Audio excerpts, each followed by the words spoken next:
बहुत बहुत स्वागत है आप सभी का तुल्य आरएस के इस डिजिटल प्लेटफॉर्म पर। प्रिय विद्यार्थियों, आज से हम शुरू करने जा रहे हैं इंडियन कॉन्स्टिट्यूशन का एक फाउंडेशन कोर्स। और विद्यार्थियों, ये कोर्स अपने आप में बहुत ही ज़्यादा इम्पोर्टेंट है, क्योंकि इंडियन कॉन्स्टिट्यूशन किसी भी परीक्षा को, प्रतियोगी परीक्षा को पास करने का एक आधार हुआ करता है दोस्तों। और बहुत ही टेक्निकल और बहुत ही अच्छा सब्जेक्ट है, स्कोरिंग सब्जेक्ट है। अगर आप इस सब्जेक्ट को अच्छे से पढ़ें तो बहुत ही अच्छे अंक ला करके अपनी सफलता को सुनिश्चित कर सकते हैं दोस्तों इस क्लास को डिज़ाइन किया गया है इस प्रकार से कि आप यूपीएससी, आरएएस जैसी जो भर्ती परीक्षाएं हैं उनके प्री एग्जाम को क्लियर कर सकें, साथ ही साथ मेंस के अकॉर्डिंग जो क्वेश्चन बनते हैं उनको भी देख सकें। और दोस्तों, और किसी भी प्रकार की परीक्षा हो जो इंडियन कॉन्स्टिट्यूशन से संबंधित है या उसके अंदर ये सिलेबस आता है, वहां पर आपके लिए उपयोगी रहेगी दोस्तों। सारे कंसेप्ट को अपने देखते हुए चलेंगे, सारे जरूरी फैक्ट को देखते हुए चलेंगे, साथ ही साथ एक अच्छी समझ अपने विकसित करने की कोशिश करेंगे, जिससे आप ज़्यादा से ज़्यादा सवाल इसके निकाल सके दोस्तों। क्योंकि आरएएस जैसी परीक्षा के अंदर 20 से 25 प्रश्न तक इस टॉपिक से पूछे जाते हैं, इस सब्जेक्ट से पूछे जाते हैं दोस्तों। इसके बिना हम कल्पना नहीं कर सकते हैं कि हम किसी भी एग्जाम को पास कर सकें। तो आज लेक्चर अपना पहला है और इस पहले लेक्चर में हम बात करने वाले हैं भारतीय संविधान का जो निर्माण हुआ था, संविधान सभा के द्वारा हुआ था। तो उस संविधान सभा को हम आज डिस्कस करने वाले हैं। उसका गठन कैसे हुआ, उसके उद्देश्य क्या थे, उसकी कार्यप्रणाली क्या थी। दोस्तों पूरा ध्यान स्क्रीन पे रखिएगा और अच्छे से सारे फैक्ट को समझने की कोशिश कीजिएगा दोस्तों। इनकी पीडीएफ भी आपको हमारे टेलीग्राम चैनल पर अवेलेबल करवाई जाएगी, वहां से आप अपने नोट्स भी बना सकते हैं। और ये नोट्स जो होंगे अपने आप में संपूर्ण होंगे, इसके अलावा किसी किताब को आपको पढ़ने की आवश्यकता नहीं पड़ने वाली है दोस्तों।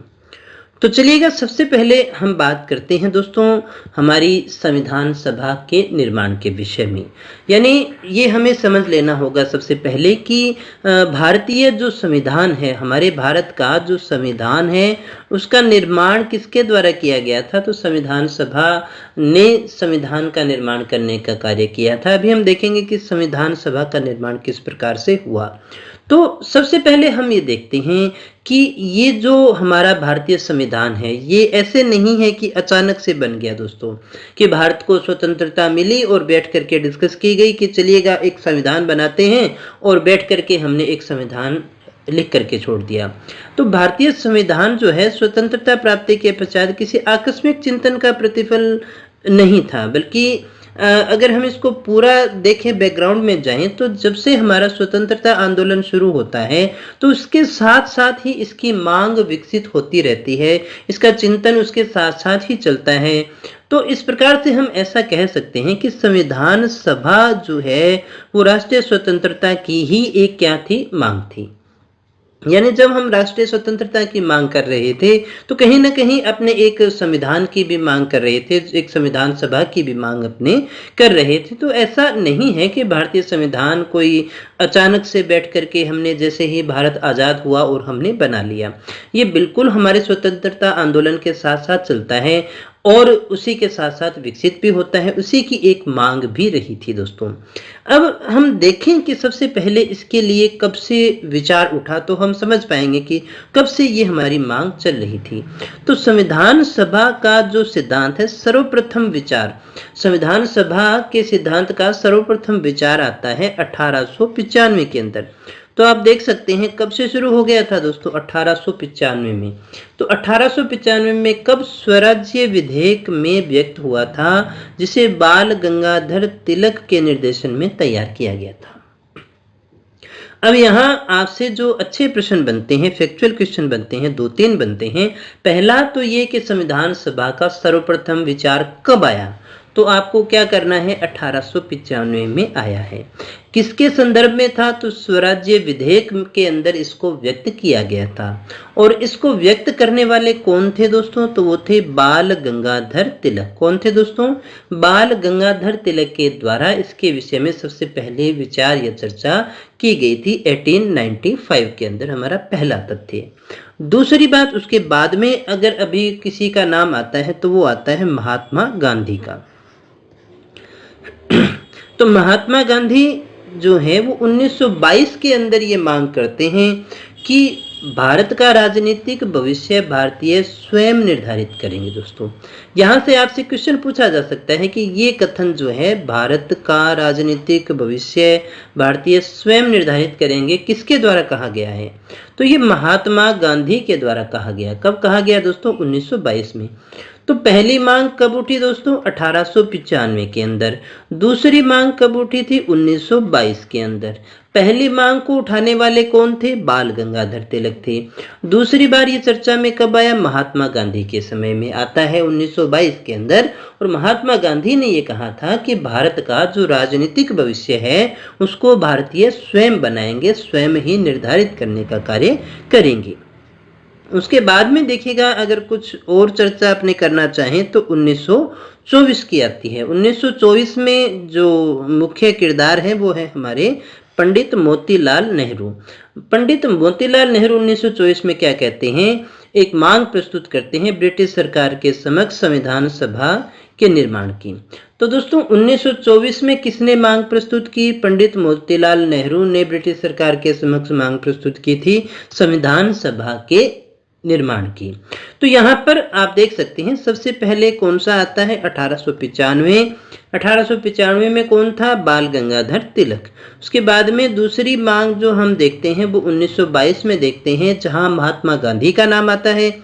और फिर उसके बाद में 1924 में हम देखें तो जो है नेहरू का नाम आता है, लेकिन जवाहरलाल नेहरू नहीं है, याद रखिएगा, मोतीलाल नेहरू हैं। इन्होंने संविधान सभा के निर्माण की मांग प्रस्तुत की थी। दोस्तों आगे बढ़ते हैं हम। आगे बढ़ने के बाद में देखिएगा ब्रिटिश सरकार ने इस मांग को नहीं माना, या उनका जो विचार था वो ये था कि ब्रिटिश सरकार ये मानती थी कि भारतीय जो लोग हैं वो जातिगत धार्मिक विद्वेष और पारस्परिक मतभेद रखते हैं। इसी के कारण वो अपने आप में एक सर्वसम्मत रूप से स्वीकृत संविधान का निर्माण नहीं कर सकते। अब देखिएगा डिमांड उठनी शुरू हो गई। मोतीलाल नेहरू ने भी कह दिया, लेकिन ब्रिटिश सरकार ने ये तर्क दिया, या वो ये मानती थी कि भारतीय जो संप्रदाय है, भारतीय जो समाज है वो विभिन्न जाति धर्म और मतभेदों के अंदर बटा हुआ है, इसलिए ये आपस में सर्वसम्मत होकर के किसी एक संविधान का निर्माण नहीं कर सकते हैं। अब ये जो था वो हमारे भारतीयों के लिए एक चैलेंज था, और इस चैलेंज को कांग्रेस जो है वो स्वीकार करती है। इस चुनौती को कांग्रेस के द्वारा क्या किया गया दोस्तों? स्वीकार किया जाता है। और कांग्रेस जो है मोतीलाल नेहरू की अध्यक्षता में एक 8 सदस्यीय समिति की स्थापना करती है, और उस समिति का कार्य क्या था? संविधान का प्रारूप तैयार करना। तो जब हमने ये देखा कि ब्रिटिश सरकार हमारी बात को महत्व नहीं दे रही है, और वो एक प्रकार से हमें चैलेंज करती है कि आप एक अपना संविधान बना ही नहीं सकते हैं, तो उस चुनौती को स्वीकार करती है कांग्रेस। लगभग 1928 की बात है, और उस समय मोतीलाल नेहरू की अध्यक्षता में एक समिति बनाई जाती है संविधान का प्रारूप तैयार करने के लिए। और ये समिति जो एक प्रारूप बनाती है उसे नेहरू प्रतिवेदन के रूप में जाना जाता है। किस रूप में जाना जाता है दोस्तों?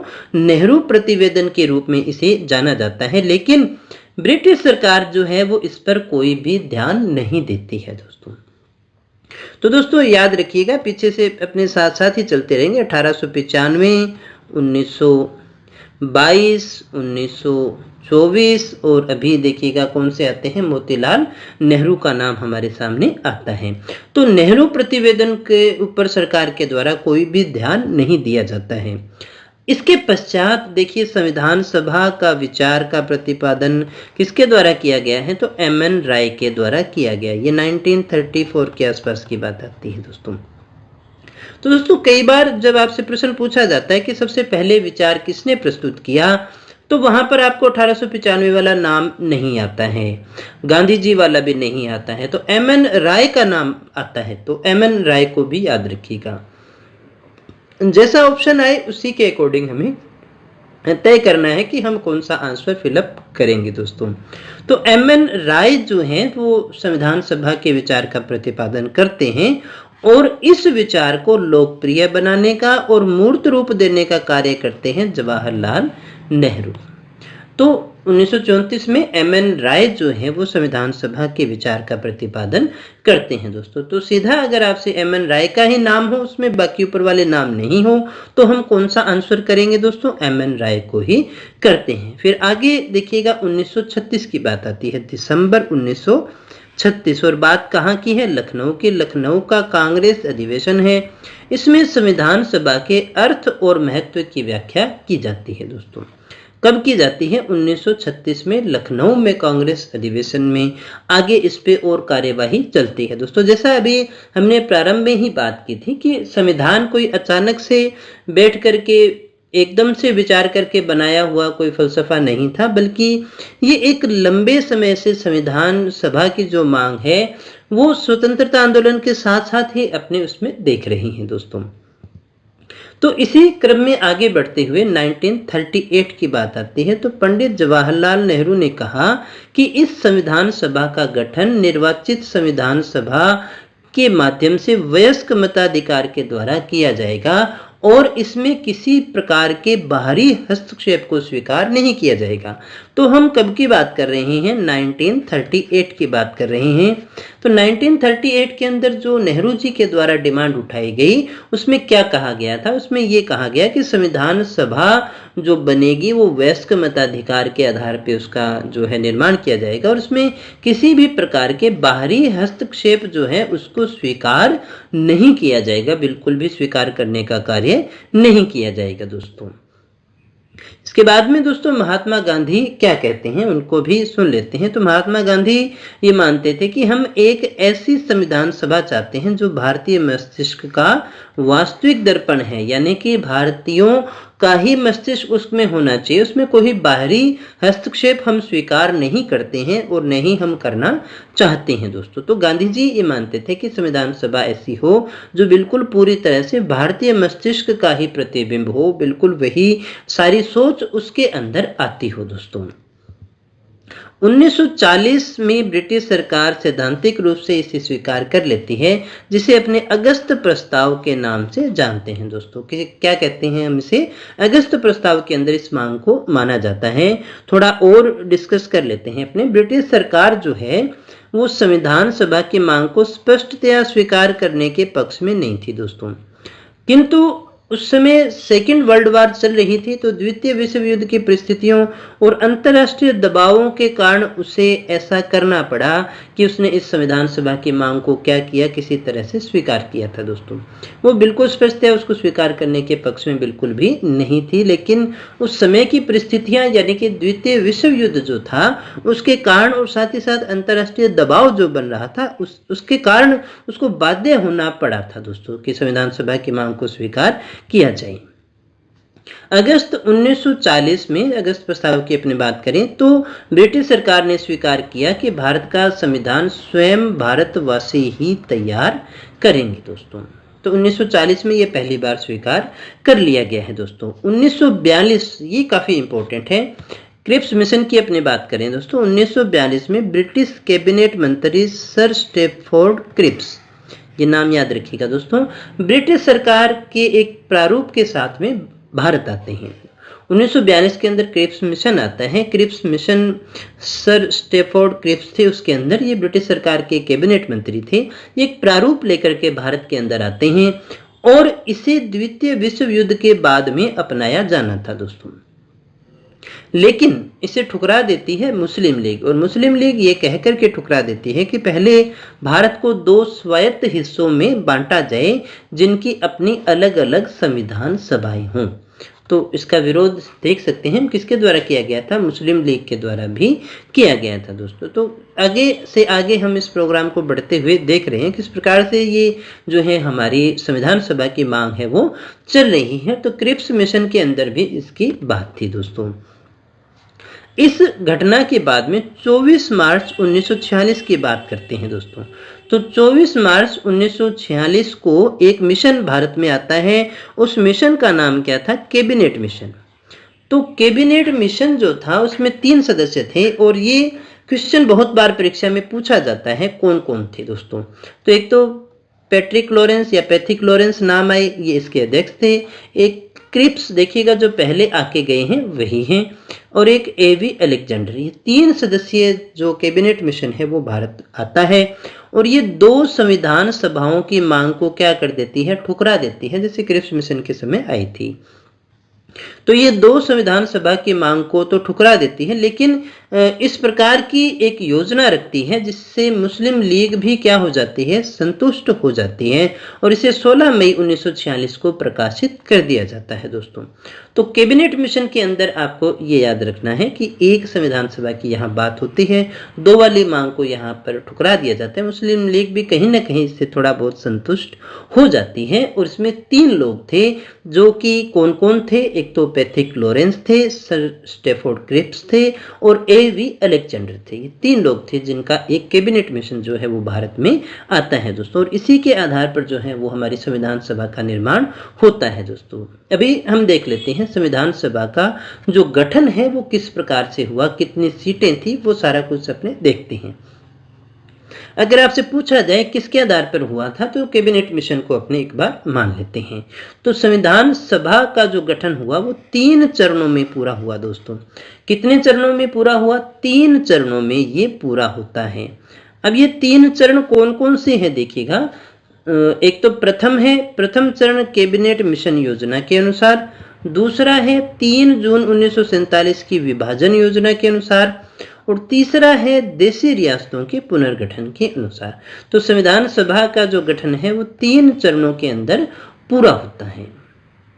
देखते हैं इन तीनों चरणों को दोस्तों। पूरी अच्छे से हम सारी चीजों को देख रहे हैं और एक एक फैक्ट को बड़े अच्छे से डिस्कस अपने कर रहे हैं। तो प्रथम चरण की अगर हम बात करें, प्रथम चरण में क्या हुआ, तो संविधान सभा के सदस्यों का निर्वाचन ब्रिटिश प्रांत जो थे, ब्रिटिश प्रांतों की विधान सभाओं के द्वारा किया गया।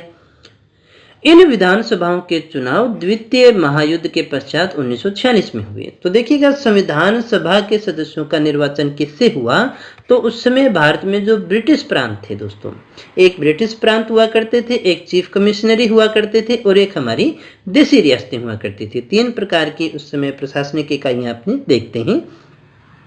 तो ब्रिटिश प्रांतों की विधान सभाओं के द्वारा इसका जो है निर्वाचन किया गया था, और इनके चुनाव जो हुए थे वो सेकेंड वर्ल्ड वॉर के बाद 1946 में हुए। संविधान सभा के सदस्यों की संख्या का निश्चय किस आधार पर हुआ, तो वो था जनसंख्या के आधार पर। ये क्वेश्चन आपसे बहुत बार पूछा जाता है कि संविधान सभा के सदस्यों की जो संख्या है उसका जो आधार क्या था, भी कितनी रखी जाए, उसका आधार क्या था, तो वो जनसंख्या ही था। और कितनी जनसंख्या पे एक प्रतिनिधि, ये भी बहुत बार पूछा जाता है। 10 लाख व्यक्तियों के ऊपर एक प्रतिनिधि चुने जाने का विनिश्चय किया गया था, जो हमारी संविधान सभा में होनी थी, जो ब्रिटिश प्रांतों से चुन करके आने वाली थी, जिसके चुनाव 1946 में सेकेंड वर्ल्ड वॉर के बाद में हुए थे। और जिस संविधान सभा का आधार, संख्या का आधार जो था वहां की जनसंख्या थी, यानी 10 लाख पर 1। प्रांत व देशी रियासतों से लिए जाने वाले प्रतिनिधियों की संख्या भी इसी आधार पर निश्चित की गई थी दोस्तों। प्रांतों और देशी रियासतों के प्रतिनिधियों के अतिरिक्त चीफ कमिश्नरी के प्रांतों से 4 प्रतिनिधि चुने जाने थे। तो दोस्तों प्रांत थे और देशी रियासतें थी, इसके अलावा चीफ कमिश्नरी जो थे वहां से भी 4 प्रतिनिधि, क्योंकि ये 4 थे तो वहां से भी 4 प्रतिनिधि चुने जाने थे दोस्तों।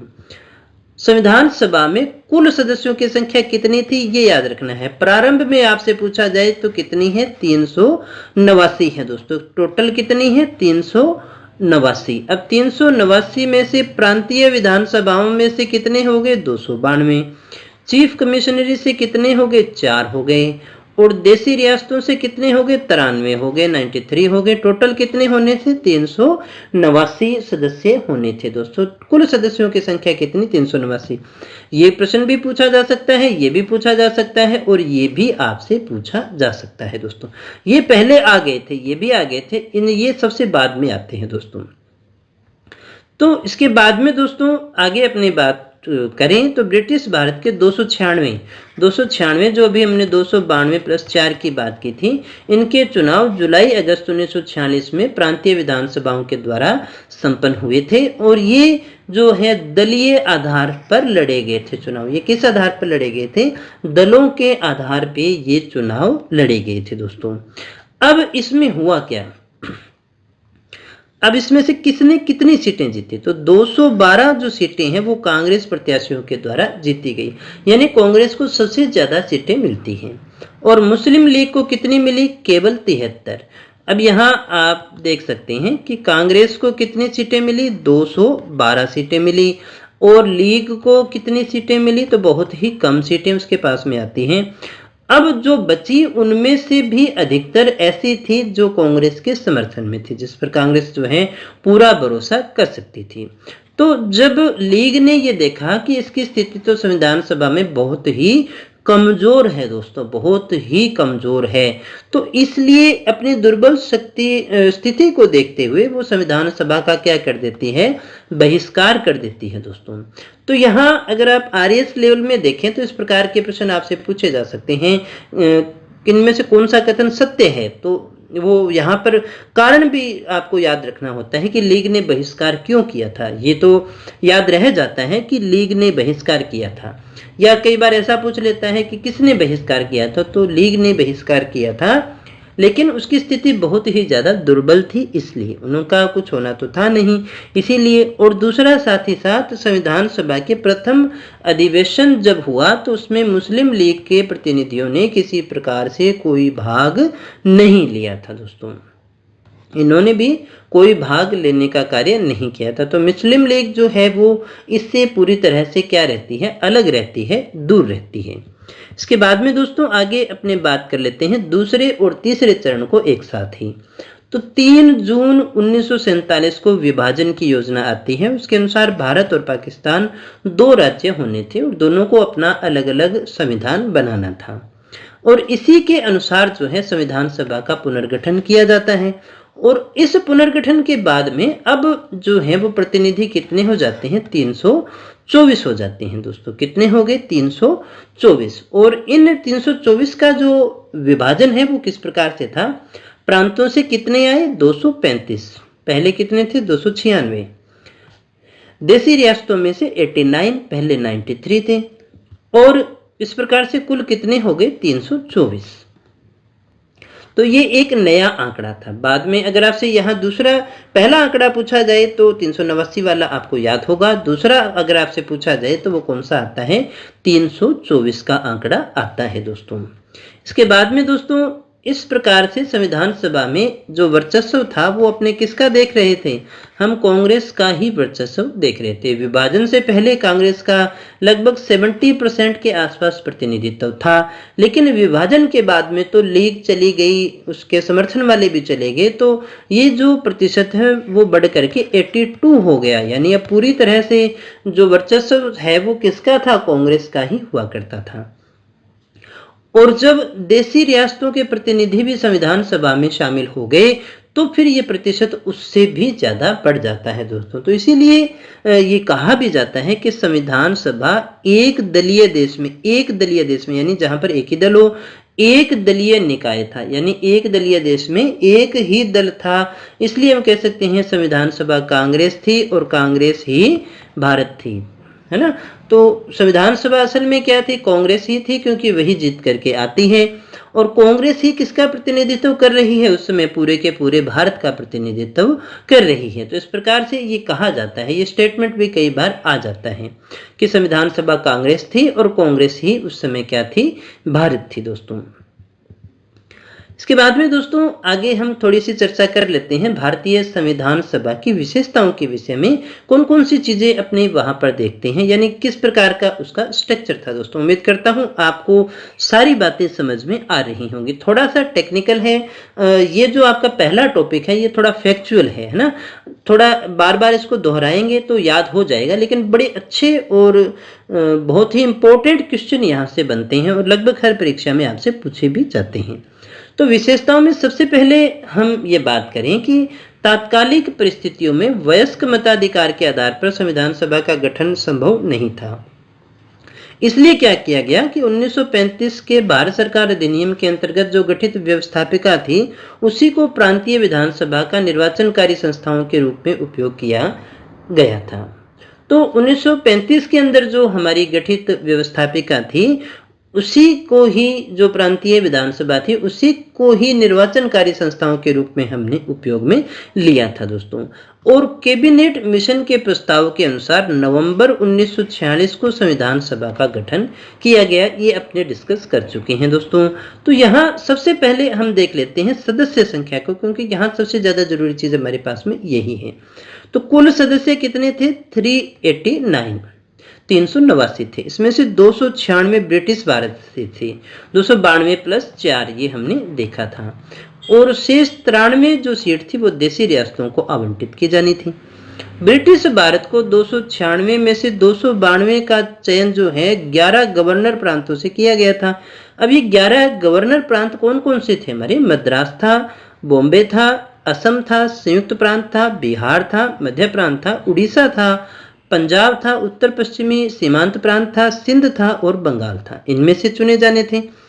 और 4 जो थे हमारे वो चीफ कमिश्नरी या मुख्य आयुक्त वाले थे। इसमें दिल्ली, अजमेर, मेरवाड़ा, कुर्ग और ब्रिटिश बलूचिस्तान जो था, वहां से 4 जो है सदस्य यहाँ से लिए जाने थे। तो ये अभी हमने इसको देखा भी था, 296 में से 292 और जो है 4 के रूप में हमने इसको डिवाइड किया था दोस्तों। आगे थोड़ा और डिस्कस करते हैं अपने कि 296 जो सदस्य थे, ब्रिटिश भारत जो था उस समय का, एक तो हमारी देशी रियासतें हो गई, एक हमारा ब्रिटिश भारत हो गया। तो ब्रिटिश भारत के लिए जो 296 सीटें थी उनका चुनाव 1946 को हुआ। अब इसमें देखो, कांग्रेस को 208 सीटें मिली, लीग को 73 सीटें मिली, छोटे समूह को 15 स्थान मिले थे। कितने मिले थे? 15 स्थान मिले थे। लेकिन जो देशी रियासतें थी उन्होंने इन चुनावों से खुद को दूर रखा था। यहाँ आपसे पूछा जा सकता है ना प्रश्न कि जो पहले चुनाव हुए थे उसके अंदर देशी रियासतों की भूमिका क्या रही थी? तो देशी रियासतों ने अपने आप को इन चुनावों से क्या रखा था? दूर ही रखा था। प्रारंभ में तो सारी की सारी 93 सीटें कैसी रही थी? खाली ही रही थी। लेकिन धीरे धीरे ये रियासतें जो थी वो भी भाग लेना शुरू करती हैं और रियासतों के प्रतिनिधियों का भी क्या हुआ था? मनोनयन हुआ था। ये याद रखिएगा, बाकियों के चुनाव हो रहे हैं तो रियासतों के प्रतिनिधियों का क्या हो रहा है? मनोनयन होता है और वे संविधान सभा में शामिल होते चले जाते हैं दोस्तों। तो यहाँ ब्रिटिश भारत में चुनाव की बात कर रहे हैं और यहाँ पर अपने क्या कर रहे हैं? मनोनयन की बात कर रहे हैं। इसलिए दोनों ही प्रकार से बनी हुई थी हमारी संविधान सभा। हालांकि संविधान सभा का चुनाव भारत के वयस्क मतदाताओं के द्वारा प्रत्यक्ष रूप से तो नहीं हुआ था, लेकिन प्रत्येक लिंग, धर्म, समुदाय का उसमें समुचित प्रतिनिधित्व किया गया था दोस्तों। और आपको ये भी बता देना चाहूंगा कि वैसे देखने में ये लगता था कि छोटे दलों का या छोटे जो कम लोगों के समूह थे उनका कोई महत्व नहीं था। इसमें जो निर्णय लिए जाते थे वो बहुमत के बजाय सर्वसम्मति से लिए जाते थे ना। जब भी बैठकें होती थी, जब अपने निर्णय लेते थे तो वो किस आधार पे लेते थे? सर्वसम्मति से, जिससे सभी को बराबर जो है हक मिलता था दोस्तों, उनकी बात भी सुनी जाती थी दोस्तों। तो यहाँ केवल महात्मा गांधी और जिन्ना के अपवाद को छोड़ दे तो सभा में उस समय के सभी प्रमुख कानूनविद, राजनेता और विद्वान जो हैं इस सभा में शामिल किए गए थे। यानी बहुत बड़े बड़े, बहुत ही समझदार कानूनविद, राजनेता, विद्वान लोग जो हैं वो इसमें शामिल थे दोस्तों। और यहाँ अगर आपसे पूछा जाए, देखिए थोड़े बड़े लेवल पे मैं बात करूं जहां पर आपसे समझ आधारित प्रश्न पूछे जाते हैं। 2 प्रकार के प्रश्न आपसे पूछता है। एक तो देखिए ज्ञान आधारित पूछे जाते हैं, संज्ञानात्मक क्वेश्चन जो आपसे पूछे जाते हैं, जहां पर आपको क्या है, कौन सा है, ये पूछे जाते हैं। जब आपको विषय की समझ से आधारित प्रश्न पूछे जाते हैं तब आपसे प्रश्न पूछे जाते हैं इनमें से कौन सा कथन सत्य है या असत्य है। उसको और बड़ा या हार्ड बनाने के लिए वो क्या करता है? केवल 1 सत्य है, 2 सत्य है, 4 स्टेटमेंट देकर के फिर उनसे में से भी पूछ लेता है। तो हमें एक एक चीज बड़ी अच्छे से क्लियर हो जानी चाहिए। हालांकि प्रत्यक्ष रूप से तो मतदाता नहीं थे, लेकिन इसमें जो प्रतिनिधित्व था वो सभी लिंग, धर्म, जाति, समुदायों का इसमें बराबर रखा गया था दोस्तों। इसके बाद में दोस्तों आगे हम बात करें दूसरे पॉइंट की, दूसरी विशेषता की, तो सभी प्रांत और रियासतों को उनके जनसंख्या के अनुपात में स्थान दिया गया था, सीटें आवंटित की गई थी। यानी 10 लाख के ऊपर एक सीट का आवंटन किया गया था, तो इसलिए सभी को जो है इसमें स्थान मिलता है।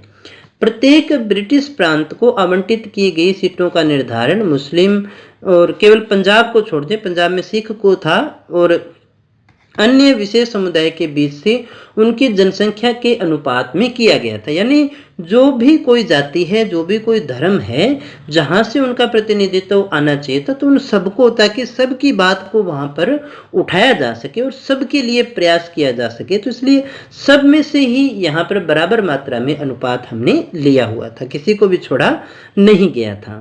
फिर हम बात करें कि प्रत्येक समुदाय के प्रतिनिधियों का चुनाव प्रांतीय असेंबली में उस समुदाय के सदस्यों के एकल संक्रमणीय मत के माध्यम से समानुपातिक प्रतिनिधित्व तरीके से किया गया था। ये किस प्रकार से होता है, अभी तो इसका स्वरूप काफी बदल चुका है दोस्तों। यह एकल संक्रमणीय मत प्रणाली के आधार पर समानुपातिक, यानी जिसमें एक जनसंख्या के अंदर एक अनुपात अपने लेकर के चलते हैं, और एकल संक्रमणीय मत प्रणाली के आधार पर किया गया था दोस्तों। तो ये जो चुनाव हुए थे वो इस प्रकार से किए गए थे। देशी रियासतों के प्रतिनिधियों को क्या किया गया था, तो मनोनयन किया गया था।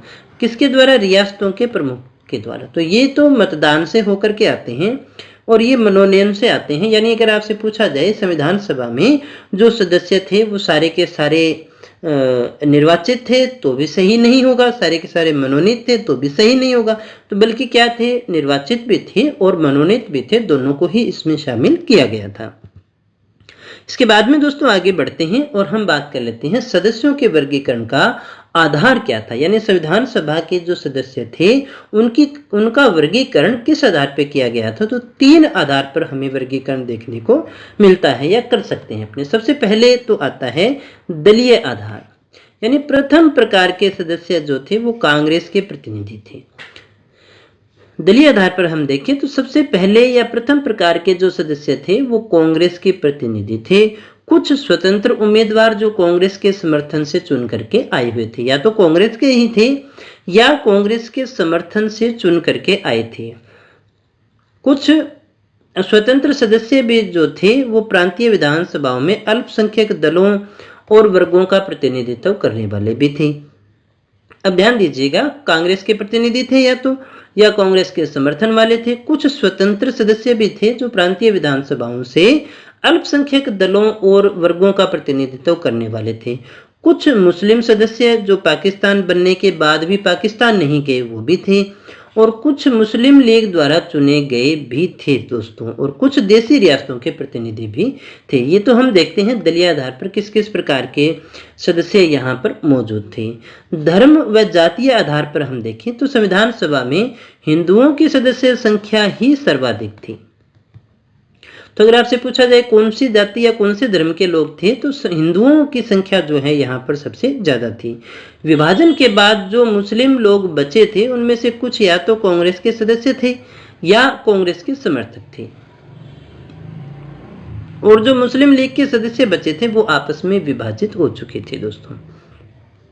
तो इस प्रकार से हम देखते हैं कि ज्यादातर कौन थे, हिंदुओं की ही संख्या ज्यादा थी, और मुस्लिम जो थे वो भी एक प्रकार से कांग्रेस के सदस्य ही थे दोस्तों। इसके अलावा दोस्तों तीसरे की बात करें तो व्यक्तित्व के आधार पे भी इन्हें बांटा जाता है। सदस्य जो थे वो 3 वर्ग के सदस्य हुआ करते थे। कौन कौन से? एक वर्ग जो था वो यथार्थवादियों का था। यहाँ से आपसे पूछा जा सकता है यथार्थवादियों का। यथार्थवादियों में कौन आते हैं? BR अम्बेडकर आते हैं, सर अल्लादी कृष्णा स्वामी अय्यर हैं, सर N गोपाल स्वामी अयंगर है, KM मुंशी है। इनका नाम अपने देख सकते हैं जो यथार्थवादियों के अंतर्गत आते हैं। विचारधारा के आधार पर, दृष्टिकोण के आधार पर। कुछ सदस्य जो थे वो आदर्शवादी प्रकृति के थे, और इन सदस्यों के भावी स्वप्नों का संविधान के ऊपर प्रभाव भी पड़ा था। ये राष्ट्र के मूल्यों और आदर्शों के प्रतीक माने जाते थे। इस वर्ग में कौन थे? इस वर्ग में देखिएगा नेहरू जो थे वो वामपंथी आकांक्षाओं के प्रतीक, और वल्लभ भाई पटेल जो है वो दक्षिणपंथी भावनाओं के प्रतिनिधि, और डॉक्टर राजेंद्र प्रसाद जो थे वो मध्य मार्गी थे। ये आपको थोड़ा सा ध्यान देना होगा कौन कौन सा क्या क्या था दोस्तों। इनमें से एक वर्ग आलोचक भी था जो संविधान के प्रत्येक प्रावधान को तर्क की दृष्टि से देखता था, जिनमें केटी शाह है, एच.वी. कामत है, हृदयनाथ कुंजरू, आचार्य कृपलानी, झंडा समिति वाले, ये नाम आपने काफी ज्यादा सुन रखे होंगे ना। तो नेहरू जो थे वो वामपंथी से, वल्लभ भाई पटेल दक्षिणपंथी से और राजेंद्र प्रसाद जो है वो मध्यम मार्गी माने जाते थे। एक आलोचक वर्ग भी था जो कोई भी प्रावधान होता था तो उसको तर्क की कसौटी पर कसने का कार्य किया करता था। तो ये आधार था जो हमारे सदस्य थे उनको देखने का। इसके बाद में दोस्तों ये अपने डिस्कस कर चुके हैं। तो यहाँ आगे चलते हैं और आगे बढ़ते हुए हम बात करते हैं स्वतंत्रता अधिनियम 1947 आता है, तो इसके द्वारा क्या परिवर्तन होता है उसको भी थोड़ा सा डिस्कस अपने कर लेते हैं। भारतीय स्वतंत्रता अधिनियम 1947। तो यहाँ पर देखिएगा जो हुआ उसमें पाकिस्तान में शामिल हो चुके क्षेत्रों के मुस्लिम लीग के सदस्य संविधान सभा से अलग हो गए, होने ही थे। तो जब जो पाकिस्तान बन गया तो पाकिस्तान में शामिल हो गए तो मुस्लिम लीग के सदस्य जो थे वो संविधान सभा से अलग हो गए। इस कारण प्रारंभ में 389 सीटों के बजाय 299 तक रह गई थी दोस्तों। तो ये याद रखिएगा, यहाँ आपसे तीसरा आंकड़ा जो पूछा जा सकता है 299 का है। 299 में 229 प्लस 70 हैं। 229 तो ब्रिटिश प्रांतों के हैं और 70 जो है वो कौन से रह गए थे, देसी रियासतों के लोग रह गए थे दोस्तों। तो 299 रह गए थे। संविधान सभा को पूरी तरह संप्रभु बनाते हुए ब्रिटिश संसद में पूर्व में बने कानूनों को बदलने, संशोधन करने या रद्द करने का अधिकार दिया गया था। तो यहाँ अगर आपसे पूछा जाए संविधान सभा संप्रभु थी तो हाँ जी, पूरी तरह से संप्रभु उसको बनाया गया और ब्रिटिश संसद में जो पहले से जो कानून बने हुए थे वो उनको बदल सकती थी, वो उनको संशोधित कर सकती थी या फिर उनको रद्द कर सकती थी। ये सारे अधिकार जो है वो संविधान सभा को संप्रभु बनाते थे, उनको ऊपर ये सारे अधिकार उनको मिले हुए थे। तीसरी बात, संविधान सभा को विधायिका की शक्तियां भी दी गई थी दोनों। देखिए ये जो संविधान सभा है दोनों काम करती थी, विधायिका का भी काम करती थी, सरकार चलाने का भी और साथ ही साथ संविधान का निर्माण करने का कार्य भी किया करती थी। इसलिए जब संविधान सभा की बैठक होती तो डॉक्टर राजेंद्र प्रसाद अध्यक्षता कर लेते और जब विधायिका की बैठक होती तो जीवी मावलंकर जो है वो अध्यक्षता कर लिया करते थे दोस्तों। और इस तरह से ये जो संविधान सभा है वो 26 नवंबर 1949 तक दोनों कार्य करती रहती है, यानी दोनों ही कार्य सरकार चलाने का भी, विधायिका का कार्य भी कर रही है और साथ ही साथ कानून बनाने का, संविधान बनाने का कार्य भी ये कर रही थी दोस्तों। तो आगे बढ़े हम, एक और चीज यहाँ पर हम देख लेते हैं जो हमारी संविधान सभा है और उसकी समितियां कौन कौन सी थी। यहाँ से भी आपसे कई बार क्वेश्चन पूछे जाते हैं और बड़े अच्छे प्रश्न यहाँ से बनते हैं। तो 9 दिसंबर 1946 से 26 नवंबर 1949 तक संविधान सभा को अपना कार्य पूरा करने में 2 वर्ष 11 माह 18 दिन लगे। कई बार तो ये क्वेश्चन ही आपसे पूछ लिया जाता है दोस्तों। यहाँ 9 दिसंबर 1946 से संविधान सभा का प्रथम अधिवेशन जो है वो प्रारंभ होता है। सच्चिदानंद सिन्हा जो है उनको इसका अंतरिम अध्यक्ष बनाया जाता है। 11 दिसंबर 1946 को डॉक्टर राजेंद्र प्रसाद को इसका स्थायी सभापति बना दिया जाता है। ये सबसे सीनियर थे इसलिए सच्चिदानंद सिन्हा को यहाँ पर अध्यक्षता का मौका दिया जाता है, लेकिन बाद में एक स्थायी अध्यक्ष, स्थायी सभापति बना दिया जाता है किसको, डॉक्टर राजेंद्र प्रसाद को, और अंत तक फिर यही सभापति रहते हैं और यही कार्यभार को संभालते भी हैं। संविधान सभा कुल 165 दिन कार्य करती है दोस्तों।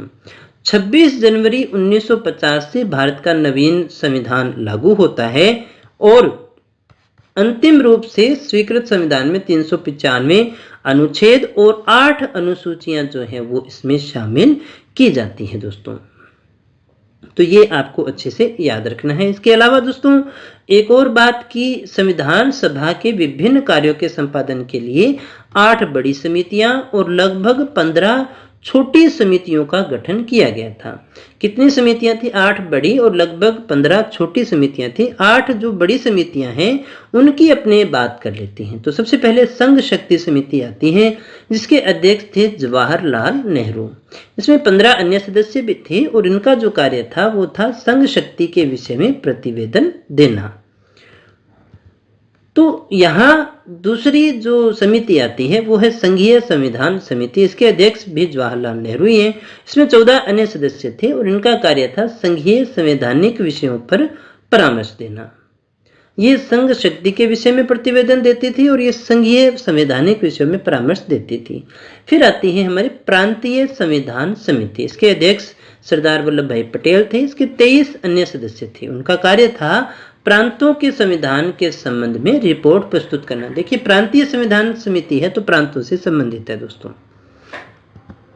प्रारूप समिति ये बहुत बार आता है दोस्तों। डॉक्टर BR अम्बेडकर जो है वो प्रारूप समिति के अध्यक्ष थे और प्रारूप समिति क्या करते थे, MN रॉय ने जो प्रारूप बनाया तो उसको डिस्कस करने का ये कार्य किया करती थी दोस्तों। यहाँ अगर आपसे पूछा जाए कि ये कहाँ से सदस्य थे तो ये बॉम्बे से सदस्य थे। अंतिम तौर पर कहाँ से थे, बॉम्बे से थे। ये एक क्वेश्चन कई बार आपसे पूछ लिया जाता है। मौलिक अधिकारों और अल्पसंख्यकों संबंधी परामर्श समिति जो है उसके अध्यक्ष थे सरदार पटेल। यहाँ इसके और भाग भी हैं। उपसमिति है मौलिक अधिकार उपसमिति जो है, इसके अध्यक्ष JB कृपलानी थे। इसमें 11 अन्य सदस्य थे और इनका जो कार्य हुआ करता था वो मूल अधिकारों के संबंध में रिपोर्ट प्रस्तुत करने का था। 11 अन्य सदस्य थे और इनका कार्य क्या था दोस्तों, मूल अधिकारों के संबंध में रिपोर्ट प्रस्तुत करने का इनका कार्य हुआ करता था। अल्पसंख्यक अधिकार एक उप समिति और भी थी जिसके अध्यक्ष HC मुखर्जी हुआ करते थे। इसमें 28 अन्य सदस्य थे। कितने थे दोस्तों, 28 अन्य सदस्य थे और इनका जो कार्य हुआ करता था वो अल्पसंख्यकों की रक्षा संबंधी धाराओं और कबायली और वर्जित क्षेत्र जो थे हमारे, उनके विषय में रिपोर्ट देने का कार्य हुआ करता था। तो ये इसकी उपसमितियां थी।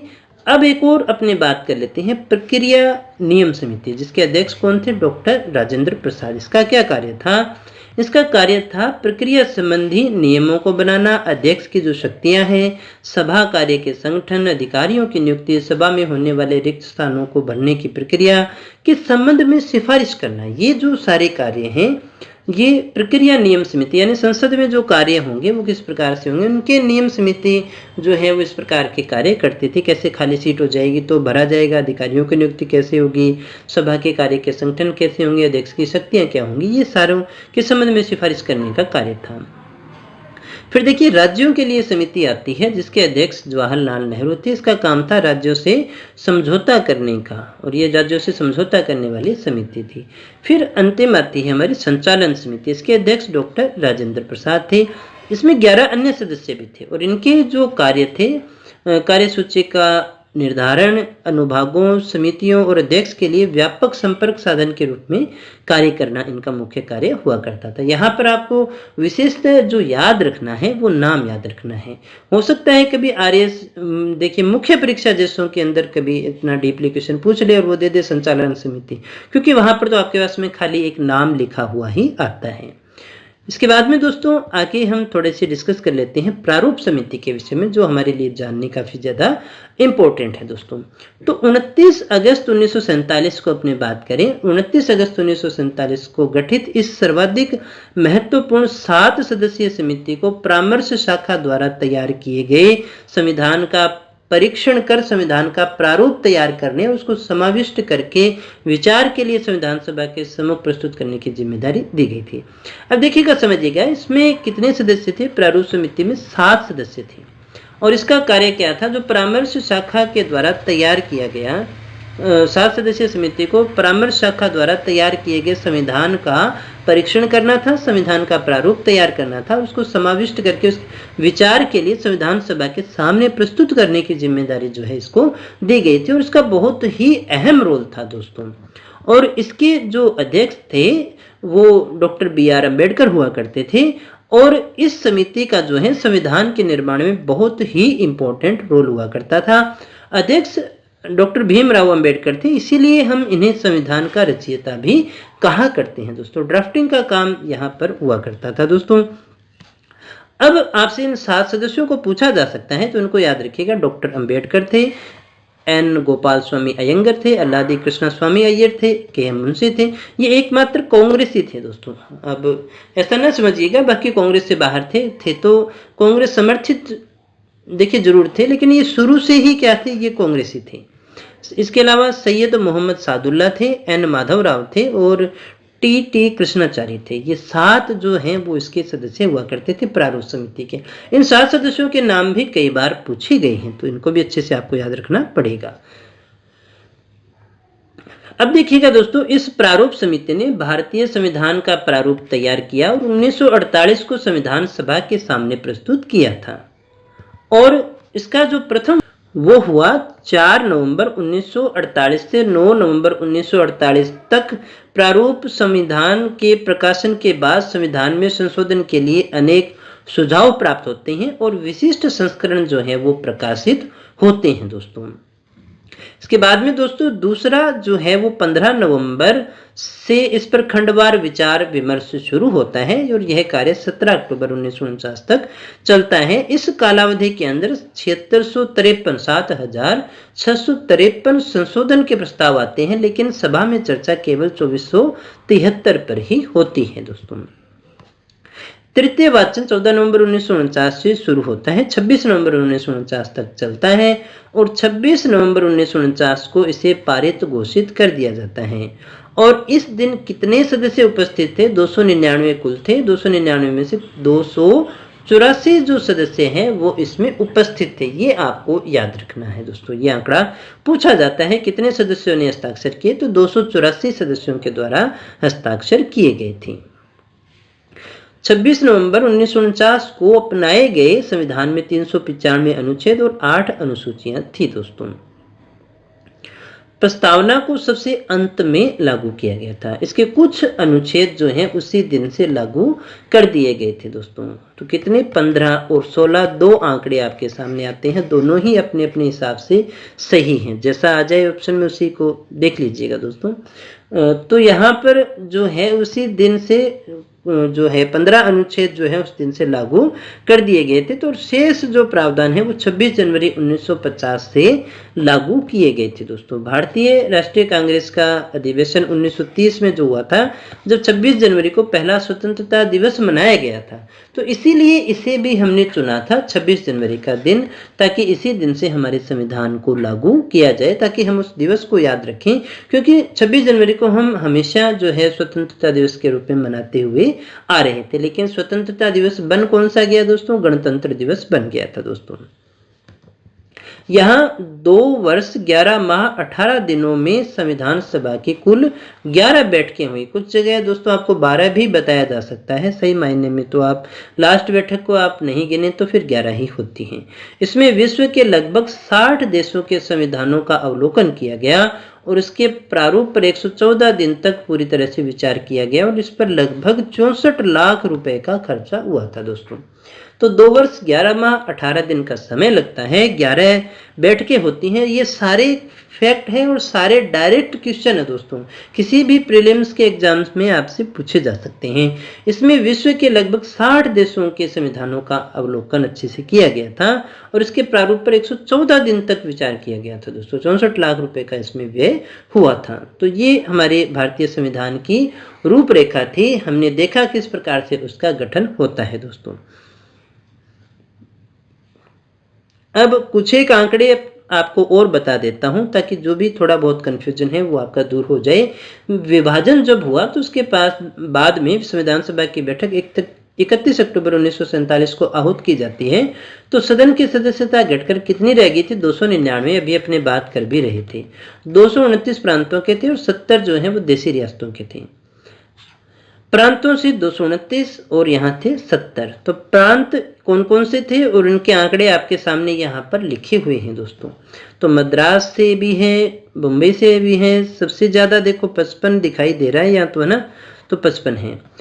पश्चिमी बंगाल, संयुक्त प्रांत, पूर्वी पंजाब, बिहार, मध्य प्रांत और बरार, असम, उड़ीसा, दिल्ली, अजमेर, मेरवाड़ा, कोडकू, यहाँ से देखिएगा कुल मिलाकर के 229 सदस्य जो थे वो इसमें शामिल थे। इसके अलावा आगे हम बात करें तो देखिए रियासतों की बात करते हैं, तो यहाँ से आप शुरू हो जाइएगा, अलवर, बड़ौदा, भोपाल, बीकानेर, कोचीन, ग्वालियर, यहाँ से जो है 1, 3, 1, 2, 1, 4 इस प्रकार से सदस्य इसमें आते हैं। फिर इंदौर है, जयपुर से 1 था, जोधपुर से 3 थे, कोल्हापुर से 1 था, कोटा से भी था, मयूरगंज, मैसूर, पटियाला, रीवा, त्रावणकोर, उदयपुर से भी थे 2, सिक्किम, कूच बिहार,